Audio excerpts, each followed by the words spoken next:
This is Solo Travel Talk. Your solo travel advisor is Astrid Clements. Listeners, you're in for a real treat. Joseph Toone of historyandculturewalkingtours.com and josephtoonetours.com joins us here on Solo Travel Talk to talk about San Miguel de Allende.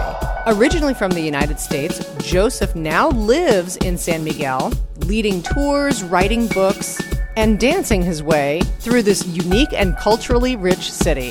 I'm producer Catherine O'Brien. Astrid is just recently back from San Miguel de Allende, and she fell in love with this beautiful city. We turn to Joseph to find out the history, the culture, the religious influences, fireworks, dancing. It's all in this episode of Solo Travel Talk. Here's Joseph. We are speaking with Joseph Toone of historyandculturewalkingtours.com.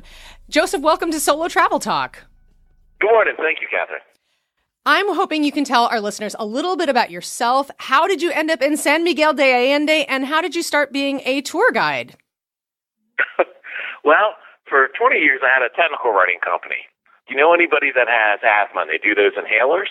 Yes. My company wrote the box they came in for Glaxo. Oh, wow. That is a specialized writing for sure. Yeah, it is a niche. And I wanted to take my kids somewhere in Mexico beyond the beaches because they grew up on the beach. And we've been to Puerto Vallarta and Cancun, and you could have been in Myrtle Beach or Atlantic City. So I called the consulate in Raleigh, and they recommended the state of Guanajuato. Came down, just loved it, bought a house the first time here, and moved my kids down when they were still in high school. Wow, what an adventure.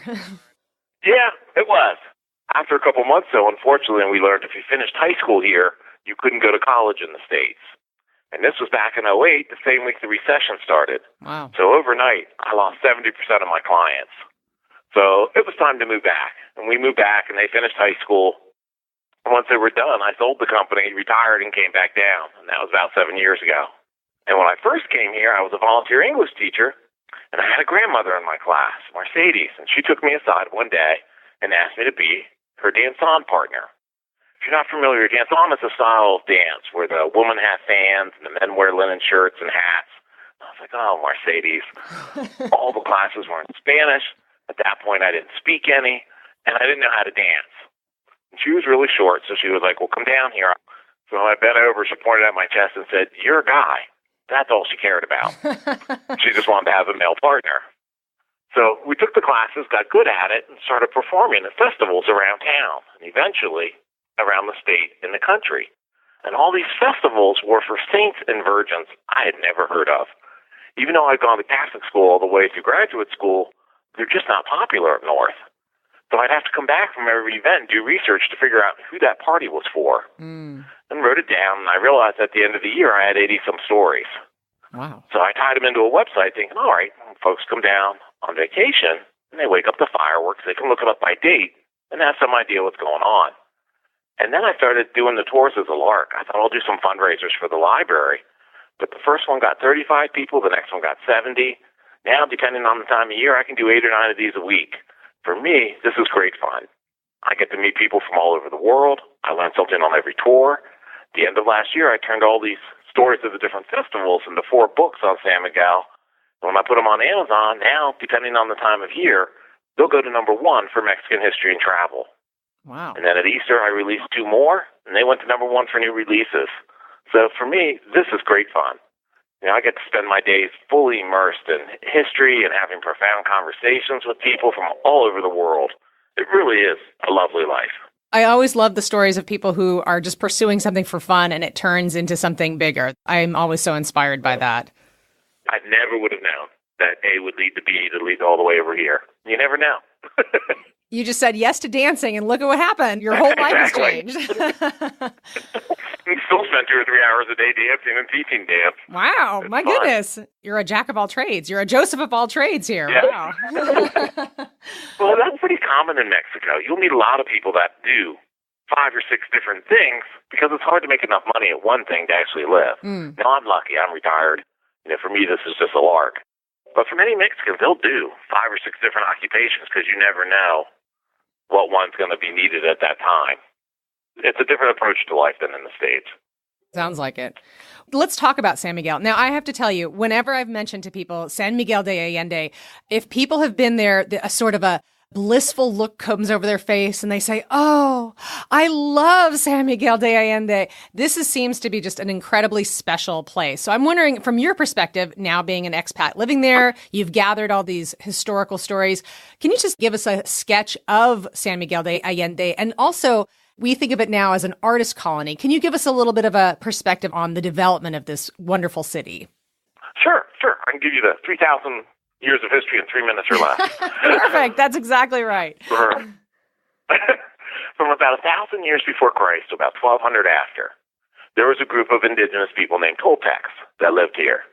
And they believed every mountain had its own deity. So if you go mountain climbing around San Miguel, you're going to run into pyramids, or the remains of pyramids. Or you may find a chapel, because the Spanish come later, they knock down that pyramid and build a chapel. Right around 1200, they simply disappear. No one knows why. Don't know if it's a political change or a climate change. And 2 new tribes move into the area. One is the Atomis, and they were farmers. And when you see women around town in today's world in the brightly colored outfits selling the rag dolls, they're descendants of the Atomis. And then the hunter-gatherers were Chichimecas. And so those are the 2 tribes, the farmers and the hunter-gatherers, that are here when the Spanish get here.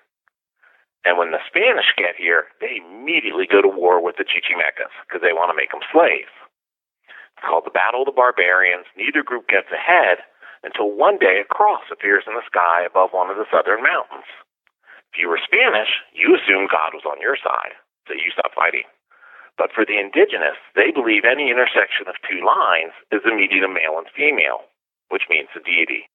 So God's on their side, and they stop fighting. And all this happens on the feast day of St. Michael. And that's why we're called San Miguel. In today's world, we're San Miguel de Allende, after the founding father that was born here. Back then, it was San Miguel de los Chichimecas, for those indigenous hunter-gatherers. For the next 300 years, it's the Inquisition. And that lasted here much longer than it did over in Europe. And with the Inquisition, we're at our economic peak, because we're on the silver route. That route that went from Veracruz all the way up into Santa Fe, that took the silver back to Spain, and from Spain we got religious art, letters from home, cast iron beds and whatnot. And we were a safe spot on the route. After the revolution from Spain, we fall into an economic depression. If you want to compare it to a city in the States, picture Charleston. Before the Civil War, they're very, very wealthy. Following the war, they're poor too. And both cities are so poor, nothing changes, which ends up being a good thing in the long run. Around 1902, the factory moves into town that makes the white muslin cloth for tennis shoes. So if you're my age, your father, your uncles, your grandfather, for the next 100 years, everybody worked at the shoe factory, or, well, not shoe factory, the muslin factory. In today's world, it's a high-end art gallery, so you can still see the old equipment that was used in the factory, but it's paintings and restaurants and that sort of stuff today. In the 40s, an American comes down named Sterling Dickinson. He likes it here, he decides to stay, and he starts building art colleges. Because what he's trying to do is attract those veterans from World War II that are coming back from the war, use your VA benefits, come down here, get a bachelor's in art for much cheaper than it would cost up in the States. And that opens us up to tourism from the States. In 48, Life magazine runs a piece on living in San Miguel, and that's when folks from the U.S. start coming down. But our big boost is in the 80s. Because in the 80s, if you were a film director or a fashion photographer and you saw the streets here, you realize if I just throw some dirt on the street and put a wagon train on it, I'm visually back in the 1600s. Wow. If I put a bunch of 1920s cars, poof, I'm back in the 1920s. You know, to this day, if I walk around a mall in the States and go past Coldwater Creek or Lane Bryant, Victoria's Secrets, I can always tell when their models have been here because I'll recognize the buildings in the background. And that's what attracted the Johnny Depps and the Salma Hayeks of this world to come down and do movies and TV shows and advertisements. In today's world, we get a lot of Canadians between Christmas and the week before Easter. Because it's so cold up north, a lot of those will have second or third homes. So if you want to see a stand-up comic or a Patsy Cline imitator, any sort of English-speaking type of culture, that's your time. Because really, who the city gears towards is that 1 or 2%, economically speaking, from Mexico City.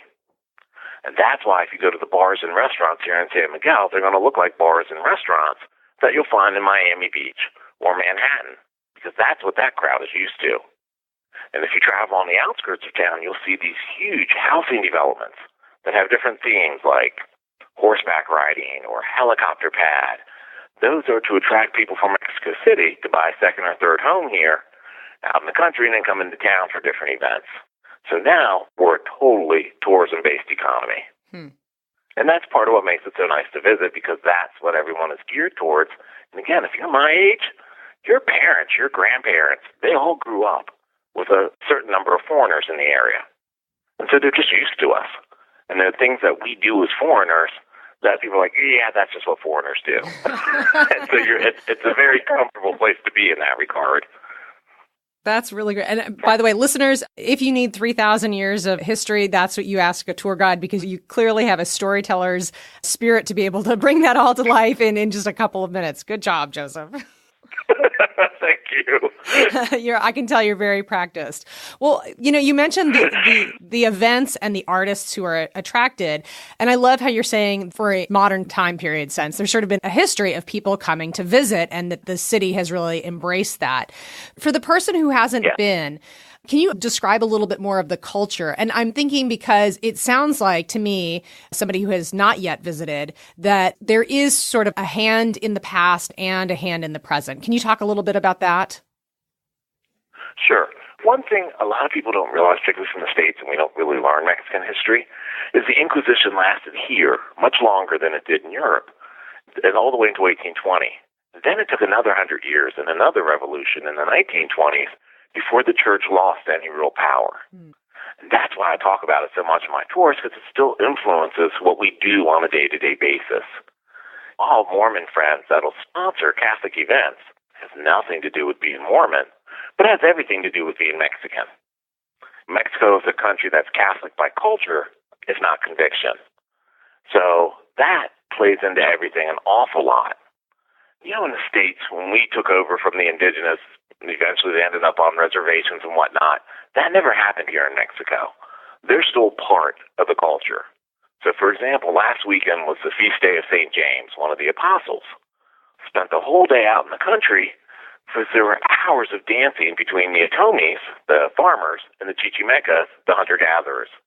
And at one point it started to just pour rain, and we had 3 tents. And so one tent was the Atome dancing, and another one was the Chichimeca dancing, and another one was all the salsa dancing to Ricky Martin. It all just blends.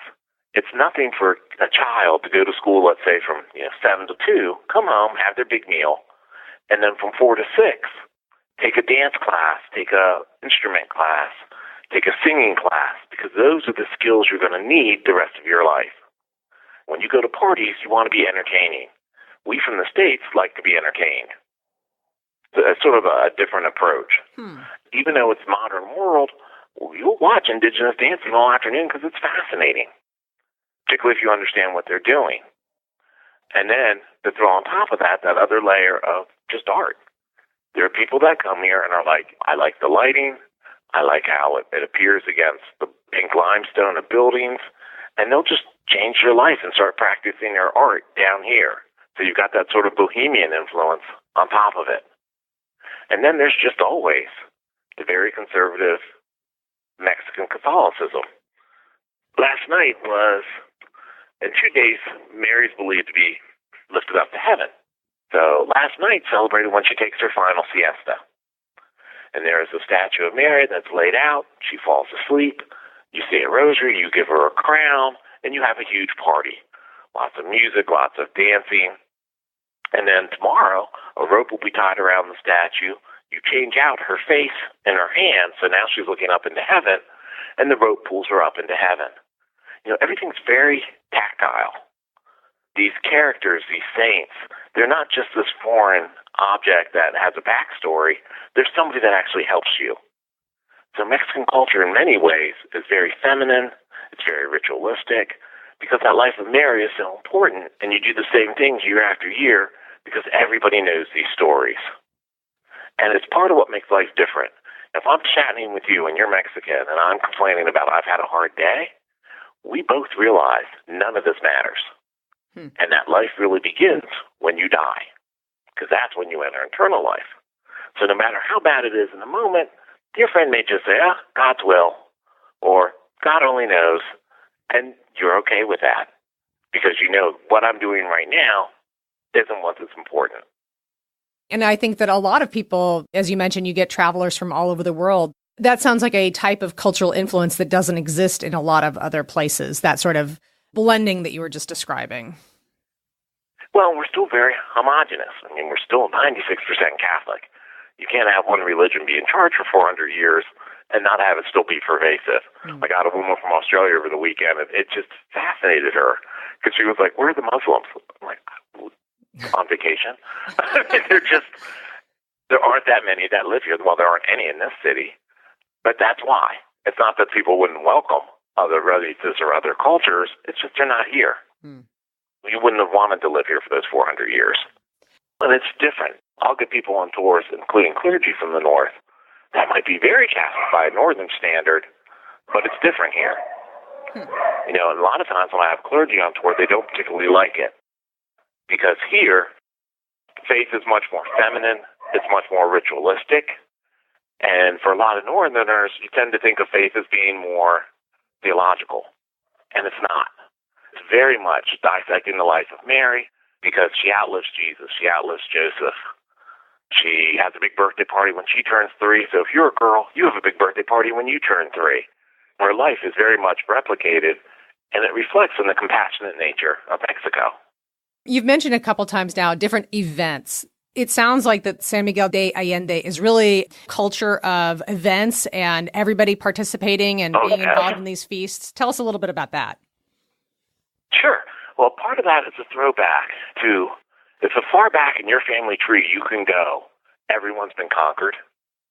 You have a very different approach to the world. You don't get very obsessed about tomorrow, because tomorrow may never come, or your owner may kill you overnight, and so why are you worrying about tomorrow? And that still impacts how we think today. You know, if I've made enough money working this morning to get by the day, I'm not going to work this afternoon. There's no need to. And if you're saving money, it's not a 401k type society. And many times, Mexico, the peso has really dropped. So those people that have been saving money for all those years, they should have been having parties. And that's why I've got enough money for the day and I've got some extra. Let's go celebrate. And between birthdays and anniversaries and Catholic events and musical groups coming through town and art shows opening, there's always something to go celebrate. So, I mean, we just have fireworks and festivals and live music in an abundance. It's shocking to many people from other countries how much there is to celebrate. But if you're living in the moment, that's what you want to do. I'm healthy today. My family's here today. Let's celebrate today. And there's always going to be some excuse between baptisms and saint days and things for Mary, and you become very close to your family and friends through all these celebrations, and everybody knows how to sing or dance, play an instrument, and it's fun. It really is fun. That can throw people off. Yeah, because you'll have a lot of foreigners that will complain, the fireworks started at 5 or the bells were ringing before the sunrise. Why? There could be any myriad of reasons. Maybe 9 days before the feast day of the Virgin of Carmel, when you get up early to say a rosary before you go to work. I can walk by a church and see a very drunk man with his shirt off just slamming his chest against the bell. And chances are his wife had a baby that morning. So he's announcing to the world the arrival of a new soul. There are other days the bells and fireworks may go off all day on my street, and that's because one of my neighbors has died and she never married. So they're announcing to heaven the arrival of another virgin. There are just a myriad of reasons. Unless you go out and ask the person who's doing it, you're never going to know for sure. But it's all part of that celebration culture. Wow. Sorry, that was probably way too long of an answer. No, it wasn't. Not at all. No. Well, I have to say, I live in Baton Rouge, and our neighbor is New Orleans, and there's a lot of similarities I'm hearing. That always celebrating, don't think about tomorrow. We never know what tomorrow could bring. So if you have it in your pocket and today. The dead are always with you. Yeah, exactly. And that's because New Orleans was French Catholic, which isn't that different from being Spanish Catholic. That's true. Very true. They've got a lot of the same saints and same celebrations. A lot of times, I'll have people that'll come, they'll do a tour the first day, and if they like me and they like my style, they'll end up spending every day of their vacation with me. And one time, it was a young man from Thailand, and he was so funny to me because in Thailand, the number of bells that rang each had a different significance, whether it was 25 or 32, whatever. And by the third day, I can tell. He always was counting the bells as they went off, and I'm like, stop that. It means nothing. You're driving yourself crazy. And he made one of the most interesting comments, and that was, there's a certain niceness when you realize there's something or someone greater than you, more powerful than you, that knows you exist. And when you realize that, suddenly you don't have to be the best-looking person in the room or the smartest or the funniest. It just doesn't matter. You can just be yourself, and it's okay because you realize there's something that's taking care of you. And I was like, wow. Well, I was coming from some of my kids' age, and it was a pretty profound statement. But that's part of why I like doing this. People will just start talking about stuff that you're like, wow, never would have thought of it that way, but that's very interesting and very clever. I want to get into the tours and talk about some of the specific tours that you offer, because let me tell you, I read the titles of some of these and I was like, well, first of all, I want to go on every single one of these tours. And secondly, I can't wait to crack into how you came up with these tours. But before I do that, I'm really intrigued. You're an expat. You're an American and living in San Miguel de Allende. It seems to me, just hearing you talk, that gives you a really unique perspective. I'm sure it gives you a new perspective on your own American roots, but also I'm guessing you probably can see Mexican culture through a different lens. And just the way you're describing this young man from Thailand, I'm thinking you just have sort of a unique perspective. Yes. Now, here's the two interesting little sidebars that were part of your question. One thing I've learned since I've come here is not call myself an American. Because people from North and South America get very insulted by that because we're all Americans. So it takes many more words, but I've learned to always try to say, and I'm not always successful, a person from the United States. De Estados Unidos. Because if I call myself an American, Mexicans are like, well, I am too. So are the people from Guatemala and Panama and Bolivia. It's like, oh, okay. The other thing I've learned to try not to do is use the phrase expat. Because Mexicans get offended that I, as a foreigner, come here and I'm an expatriate. A Mexican goes to the United States and they're an immigrant. And it's funny, it's just a little change of wording, but it really does reflect how you view it. And there's just stuff I do every day. Like if I'm talking to you and I drop my soda, my gut reaction is to go get a dish towel and clean it up. A Mexican won't do that because then you've got to wash the dish towel and dry it, and that costs money. They'll get a mop. And it's so funny to me. There's stuff I do on a day-to-day basis that I get reminded of what someone from the U.S. does because we're wealthier. And I just had no idea until I got here. But you're right, it does put a different perspective on everything.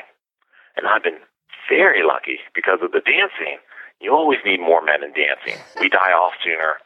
It's harder, 10 times harder because we've got a lead. So I ended up being invited to many, many events that foreigners just aren't normally invited to, unless you're actually married to a Mexican. And you're right, it makes it very interesting for me because I knew who Mary was growing up, but I didn't realize she got lifted into heaven. I didn't know she had a big birthday party at 3.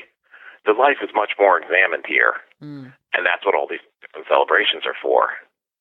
So it does. I've got to be careful because in America, as a person from the United States, sense of humor doesn't blend here.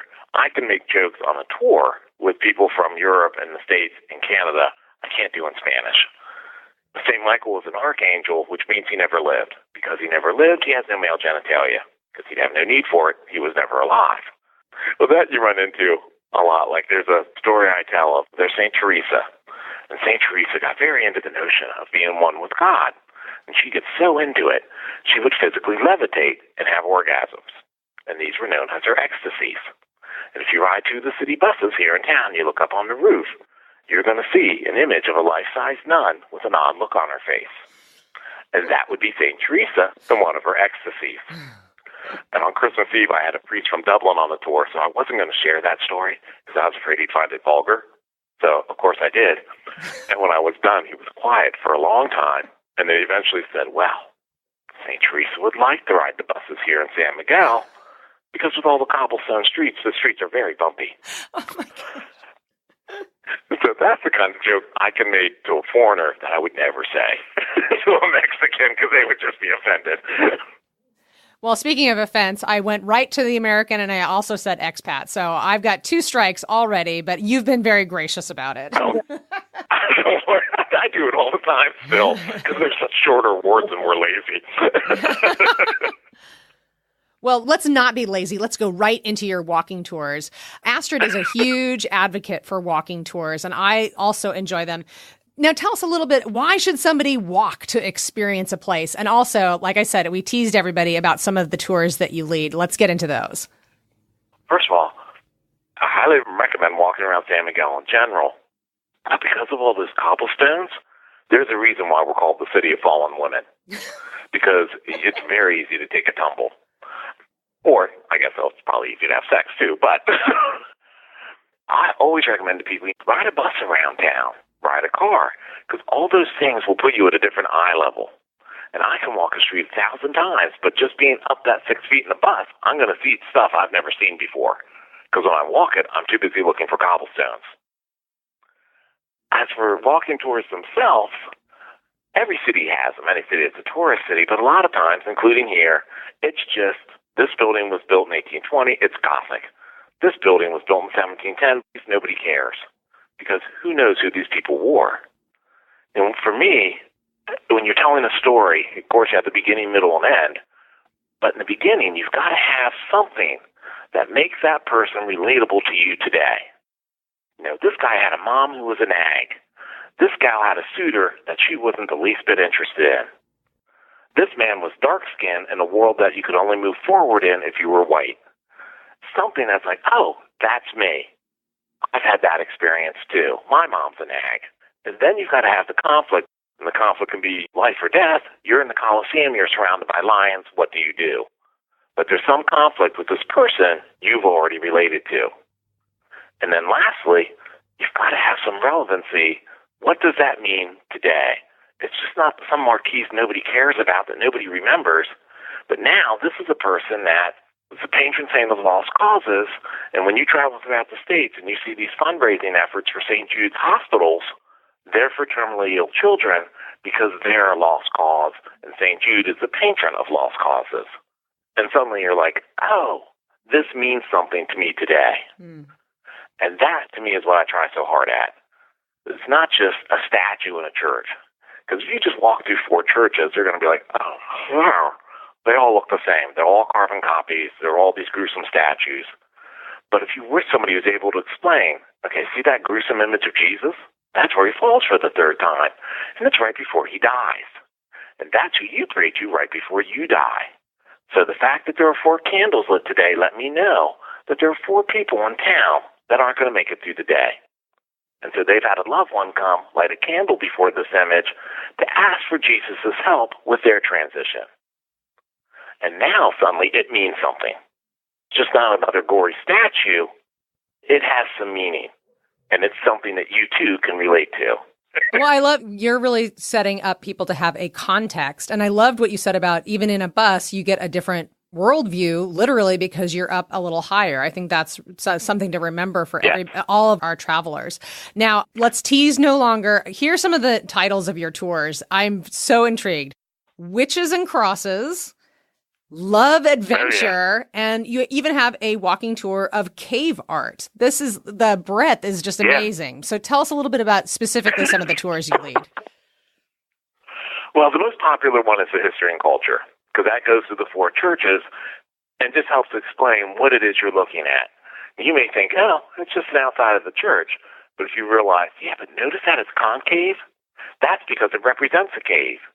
And for the indigenous, caves were the entrance to the afterworld. And suddenly you start looking at things much more differently. You know, see that little, looks like a druid face? That's the indigenous god of the sun. And then suddenly it's not just buildings that you walk by and think, yeah, we have so many churches. And yes, we do. We have 10 times as many as a city as our size normally does, because that's what you did during the Inquisition. If you wanted to keep the Inquisitor off your back, it was really good to be seen building the church. But they all mean different things, and they all were built for different people, and that makes it much more interesting. And suddenly you're like, oh, that woman selling the rag doll, I know who she is. I know what that doll means, and I understand why it's relevant in today's world. The second most popular tour is the Day of the Dead Cemetery Tour. And here's a funny story with that. When I started doing tours, the first time I did Day of the Dead tours, I got 2 people. The next year I had a best-selling book on Day of the Dead, had a big event at the Katrina, the Skeleton Museum here in town, got 4 people. Last year I got 8. So I was like, oh, good, it's doubled. Doubling, yeah. It's 10. But suddenly, that whole week before Day of the Dead, I got 60 to 70 people every day. I mean, it was just unheard of. And it turns out, when I asked people, why the sudden interest, part of it was the movie Coco. A lot of people had seen it before its release and just wanted to know more about Day of the Dead. Part of it was Halloween's become so popular up north that Day of the Dead, for many people, even though it's a completely different thing, they relate it with Halloween, so they want to have a different type of Halloween. And then another point is we got a new administration. And under the Obama administration, it made Mexico very scary. You know, you should be going on spring break in Florida, not Cancun. And so there was very little U.S. tourism then. But for whatever reason, under the Trump administration, we get a lot more travelers. And, you know, part of it is Europe has gotten a little more dangerous. You don't have to cross an ocean to get here. And you are in a totally different culture. For, 2 hours from Houston, it's a different language, it's a different culture, it's ancient buildings. It's a very European experience without that hassle of going to Europe. So it's funny, just within the last year, we've gotten more tourism from the U.S. than we have for a long, long time. You were mentioning you also get travelers from all over the world. Is that still holding, or have you seen changes there too? Yeah. Australia, Thailand, all over the place. I get many Mexicans, and I'll tell them stuff, and I'm thinking, oh, this is boring. You already know this. And many times they're like, oh, I didn't know that. Oh, wow. I'll get people from Mexico City that I'll say, don't go to Mexico City on the 28th of the month because that's St. Jude's Day. And they'll close all the downtown streets for processions for St. Jude, and traffic will come to a standstill. And all people from Mexico City being like, that's why? Like, yeah, that's why. You're an ambassador of this information. For some people, not many, a lot of people come to town and just like to stay in town. Like to walk around. It's a fascinating place to walk around. For those that I can get to go out of town, I'll take them on the Silver Route like it was 300 years ago. When the wagon trains are on it, and you'll pass livestock, and it's a little scary, because if you fall off the road, that's the end of that. And then I'll take them out to a cloistered monastery. I'll take them where the revolution from Spain started. I'll take them to an old castle wall from the 1600s that still uses a dam. Then I'll take them out to where the town started, because the cool thing about that little church is they built a dam in 1960 to flood this little river that ran through town so they wouldn't have flooding in other cities. And they weren't quite sure how big the lake would get.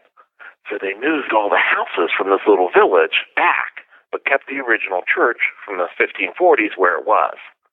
So when you go out to visit it, you're just surrounded by fields. And it gives you a really good feeling for what life was like in the mid-1500s and why they constantly got attacked and why they eventually moved the city.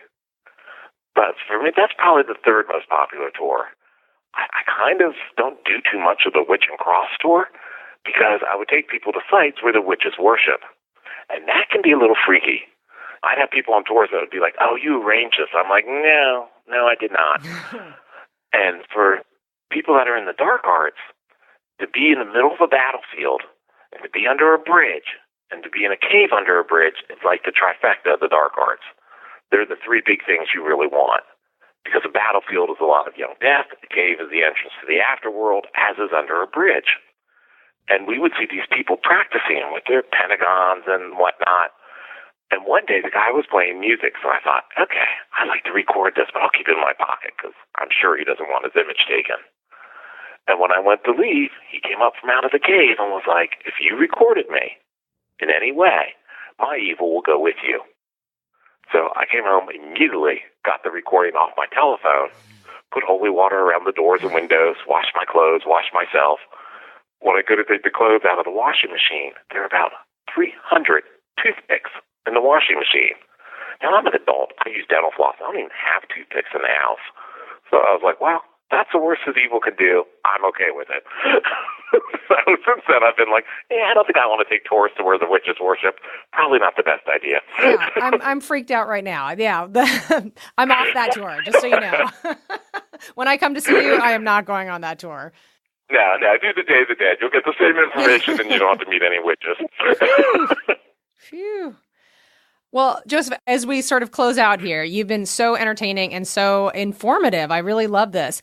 I'm wondering if you have any specific tips for solo travelers. Astrid was really clear about saying that San Miguel de Allende is very solo friendly. The solo travelers would feel comfortable there. So I'm wondering, from your perspective, tell us a little bit about solo travelers in your city.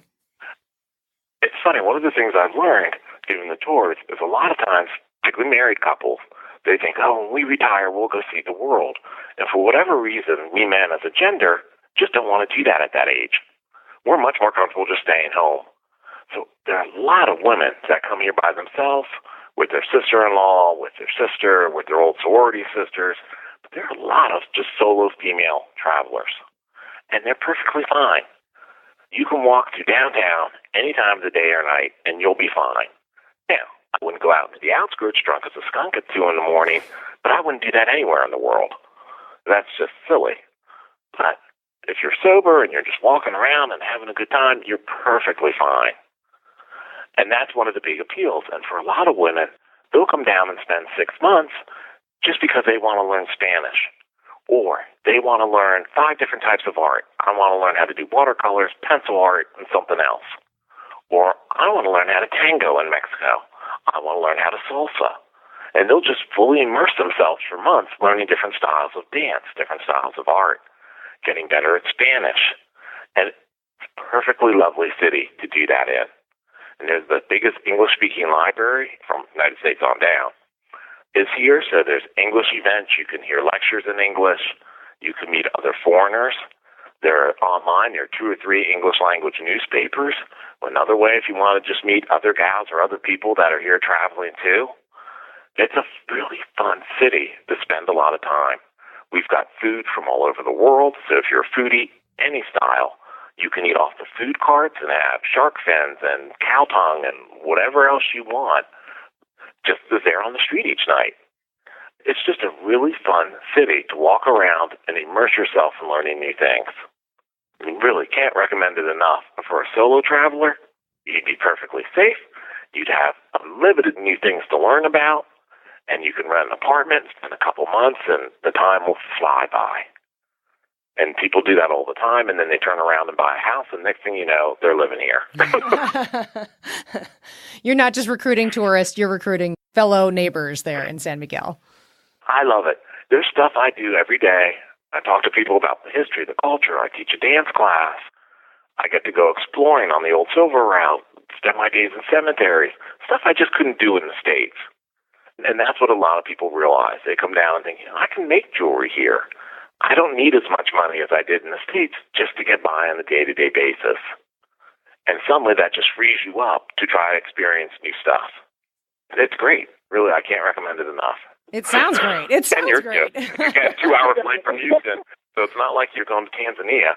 Yeah, no kidding. You can get home if you need to. That's great. First of all, people are going to want to go on your tours, and they're going to want to have you as a dance partner. So how can people learn more about you, your tours, and get in contact with you? Well, again, my name is Joseph, like in Mary and Joseph. And Toone is T like in Tommy, O-O, N as in Nellie, E. Remember Debbie Boone, You Light Up My Life? Just picture her name, but with a T.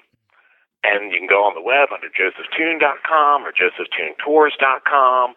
If you look on Amazon under Joseph Toone or San Miguel de Allende Secrets, the 6 or 7 books are going to come up. Really, you just look anywhere under Joseph Toone, you'll find me.